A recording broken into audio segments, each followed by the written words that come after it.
So one thing we want to stress about the Industrial Revolution is that in addition to giving countries power, in addition to allowing Britain, for example, to have a very powerful army and navy because they're able to produce so much iron, it is going to also affect the lives of average everyday people in new ways, and allow for transformation in the world. So you may have played a game in school called Oregon Trail. I certainly did when I was a kid.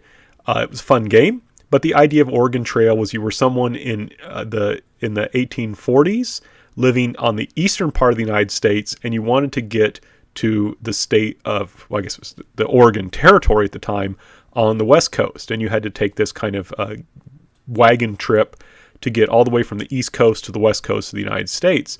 And a lot of times, this is kind of what your game looked like, right? It says Kevin has typhoid. And I love this, it says date, weather, health, very poor, food, 0 pounds, next landmark, 67 miles. And you're in this game, that's about 3 or 4 days away. So this highlights just how difficult it was to travel in the past, right? If you lived in the eastern part of the United States and you wanted to go to the western part of the United States, it was very difficult and you had a very good chance of suffering a lot and getting sick, right? These people have no food, their health is poor, poor Kevin has typhoid, and they've got a long way to go.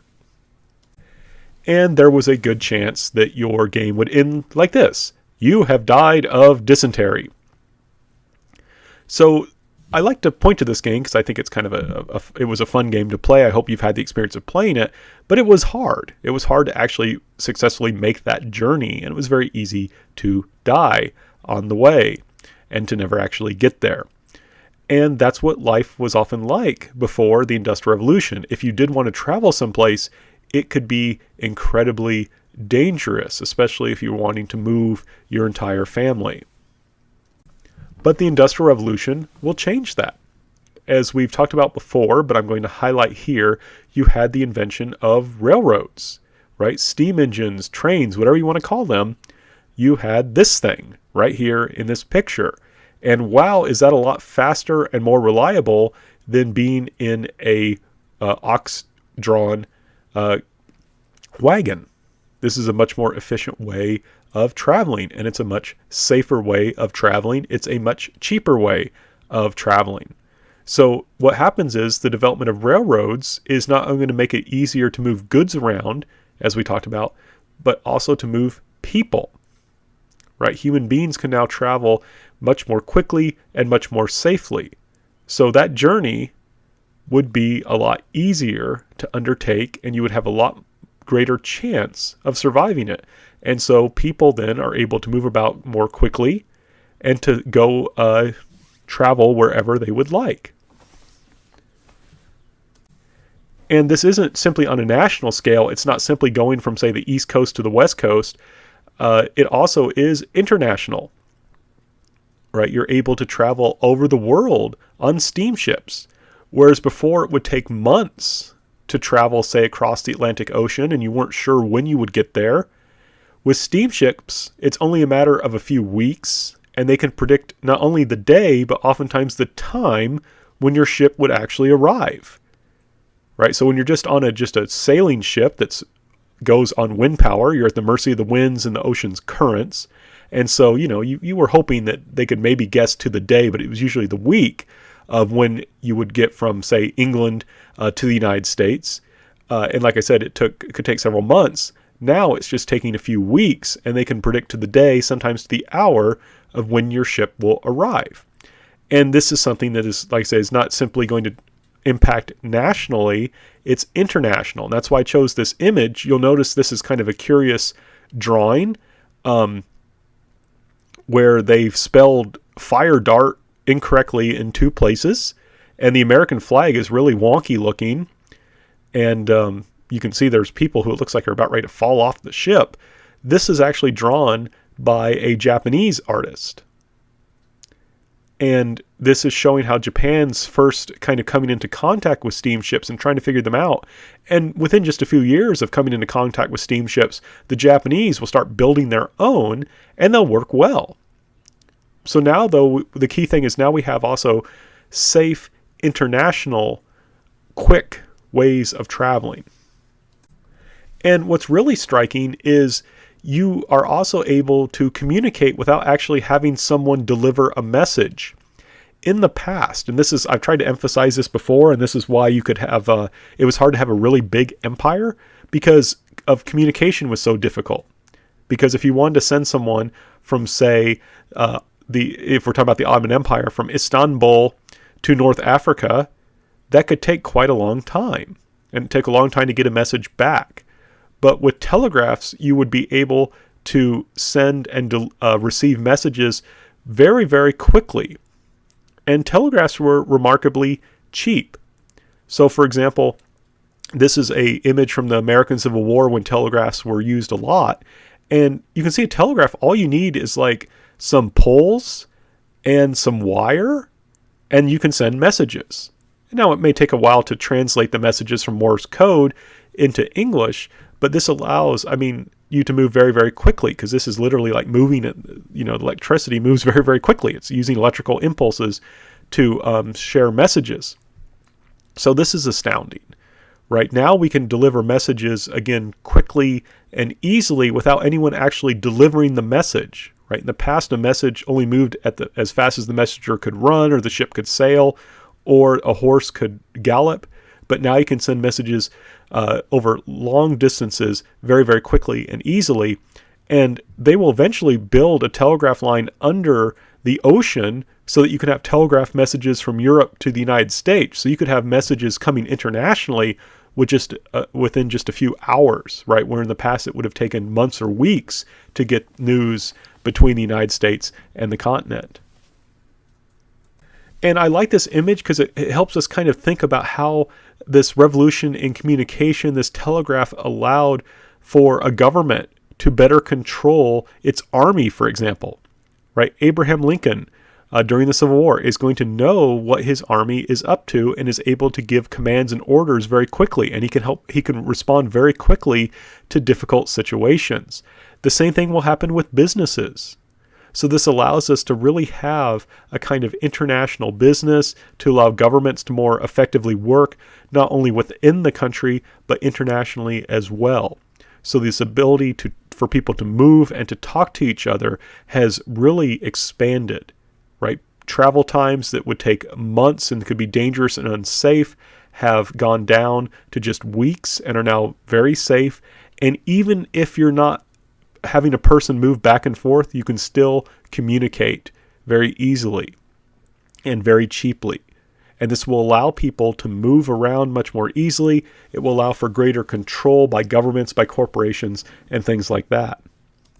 And when you put all this stuff together, we're going to have a massive movement of people. Right? People are going to be able to move in much greater numbers than they had been before. And if you're like me, I'm of European descent, this is a good chance that this is when your family came to the United States, right? My family came from a place called Alsace-Lorraine in the middle of the 19th century. They likely took a steamship to get to the United States. And then once they arrived, they took a train. They went to Missouri to cut wood. And I think that's fascinating, right? That they would leave all the way from Alsace-Lorraine, and that's a place between Germany and France that Germany and France keep fighting over. It's now a part of France currently. But they traveled all the way across the ocean to cut wood. Now, why would they do that? Well, we now have a labor market that's international in scope. So one thing you can kind of think about, labor is bought and sold on a market like anything else. And you can kind of think about this way. You can sell your labor, say, for $8 an hour if you work at restaurant A. Store B, though, might say, hey, I will pay you $10 an hour.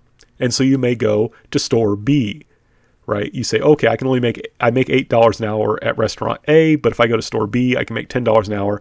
I'm going to make that move. Well, that's essentially what my ancestors did. They knew that if they went to the United States, that they could sell their labor at a much greater price than they could staying in Alsace-Lorraine.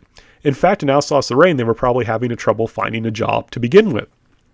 But if they went to the United States, they knew that they could sell their labor, make more money, and maybe buy some property, which is eventually what they did. They became farmers eventually. And what makes this possible, though, is that they could get on, even though they were poor, they were able to afford to buy a ticket on a steamship and then buy a ticket on a railway to get to Missouri in the first place. So people were able to move around cheaply, right? So now you've got this international labor market where people can travel all over the world to sell their labor. They can do that cheaply. And so they can now go to wherever they can to sell their labor for the highest price they can get for it. And this leads to a massive movement of people. I mean, people had moved in the past, but there's just a lot more of them doing it now. So you're going to have Indians from Asian Indians going to work in South Africa. Chinese laborers will go to California. The image you see on the right is an advertisement for Japanese people to go to Brazil to work. And of course, Europeans are going to go all over the place. The Industrial Revolution will also lead to an improvement in people's quality of life in a variety of ways. The Industrial Revolution will allow people to produce more of a good more cheaply. So more clothes are going to be produced, for example, and those clothes will be cheaper. So people who maybe in the past could not afford good, warm clothing, for example, can now afford it. And even if you could have good clothing in the past, now you can have fashionable clothing. You could have more choices in your clothing. In addition, new products will become available to new markets. For example, now if you're living in England, you can get access to things like bananas. You can get access to new kinds of fruit, new kinds of food. There, of course, as I mentioned, clothing. You can get access to new kinds of machines that you wouldn't have had in the past, like typewriters. And also, one thing I think is particularly striking is you could get access to new medicines that could save people's lives. Vaccines will be produced cheaply and transported all over the world, saving hundreds of millions of lives. The same thing with antibiotics. So more people can have more things. And I don't know about you, but I enjoy having stuff, right? Everyone likes to have stuff. And now more people can have more of it, right? More goods are being produced more cheaply. That means more people can have those things. And one thing that we have to stress, people today often think of population growth as kind of a bad thing. But one thing historically is when population goes up, a lot of times that means that things are good for people. It means people are getting enough food to eat, they have clothes to wear to keep them warm, and they have adequate medicine. And so because of the Industrial Revolution making these things cheaper and more available for more people, the population of Europe will explode, right? Between 1750 and 1850, it almost doubles. And I think it would have doubled, except we have to remember a lot of Europeans, like my ancestors, are leaving Europe to find economic opportunities elsewhere. The Industrial Revolution will also lead to transformations in the kind of people that exist in society. So, for example, if you were to talk about medieval England, you would talk about, well, okay, we've got the peasants, we've got some merchants, not many of them though. We've got some people who make stuff, we've got artisans, and we've got the priests and the religious people, and we have the nobles and the kings. There's not really so much of a middle class. Like I said, you have some merchants and artisans, they're kind of like that, but there's not a huge number of them. And everything is basically based around agriculture. Most wealth is in agriculture. The wealth of the church, the wealth of the state is all in agriculture in the Middle Ages. And if you want to know how wealthy someone is, you want to know how much land they have. But with the rise of the Industrial Revolution, we'll have a rise of a new class of people, the bourgeoisie. Right? So that when I say the term bourgeoisie, and I'm mispronouncing it terribly because it's French, and I don't speak French, but it basically means a kind of middle class. And I'll talk more about them shortly. But we're trying to explain how this new group of people arises. So in 1850, we can see how Britain has moved from this agricultural base that I talked about previously. In 1850, when the Industrial Revolution had been well underway, only 20% of British people were working the land, working in agriculture, right? So that's a massive transformation already from the Middle Ages. In 1880, it was 1 in 7, and in 1910, it was 1 in 11. So you've got this increasing industrialization of society. where the Britain is changing from an agricultural to an industrial economy. The people who are most positioned to become wealthy for this are the factory owners who are actually producing the goods and the merchants who are transporting and selling those goods. They profit the most and are obtaining greater power in society. But one thing I have to stress, as we'll see, the bourgeoisie, which can include those people as well, are going to rise because more wealth is getting accessed by more and more people. The Industrial Revolution is making more and more people wealthier. And part of this wealth especially is going again to these people called the bourgeoisie. Well, who are these people? They are an educated class with the technical knowledge necessary to create and sustain an industrial society and economy.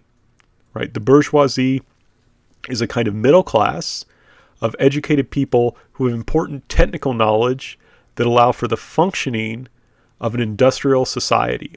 So, for example, lawyers.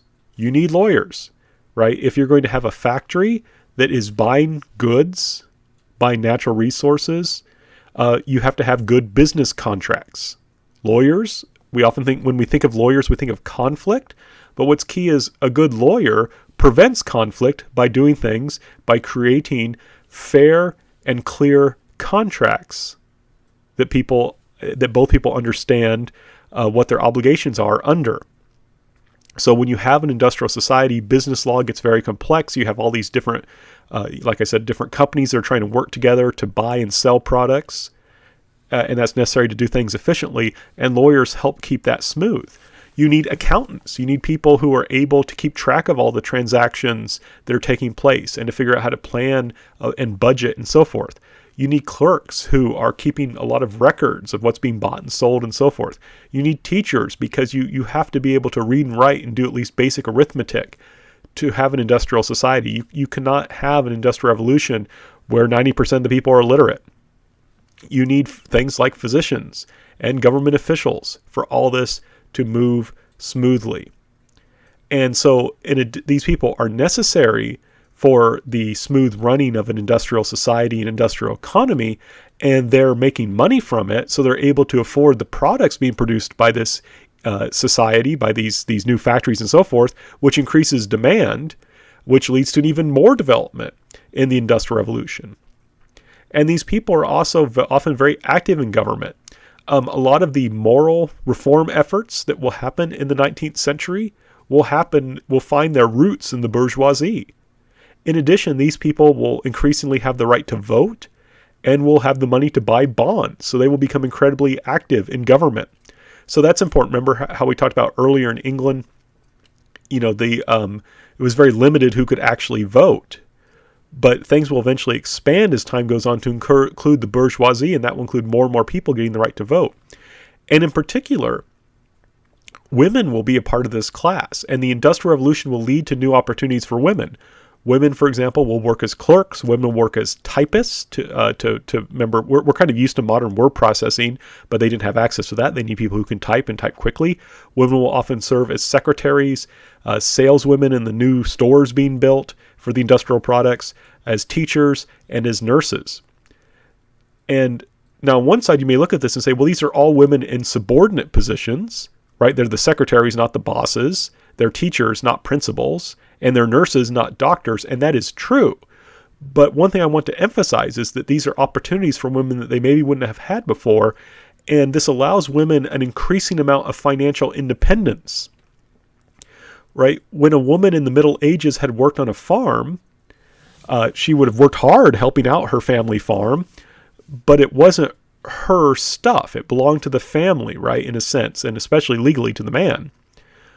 But now you have women receiving their own paychecks and working outside of a family environment, right? A woman who's working as a typist maybe lives with her parents or lives, of course, with her husband, or however, but she goes out away from the family, makes her own salary that she then brings home. And when she's making money like that, even if legally she doesn't have a whole lot to say, within how the family dynamics work, she likely will have some say. So women are going to start increasingly becoming more independent wage earners. We can't talk about a kind of equality with men at this point. But the key things I want to emphasize is you have new opportunities for women to work outside the home and to gain their own kind of financial power and maybe not complete independence, but greater say in how money is spent, since they're actually making like money, right, separate from the family property.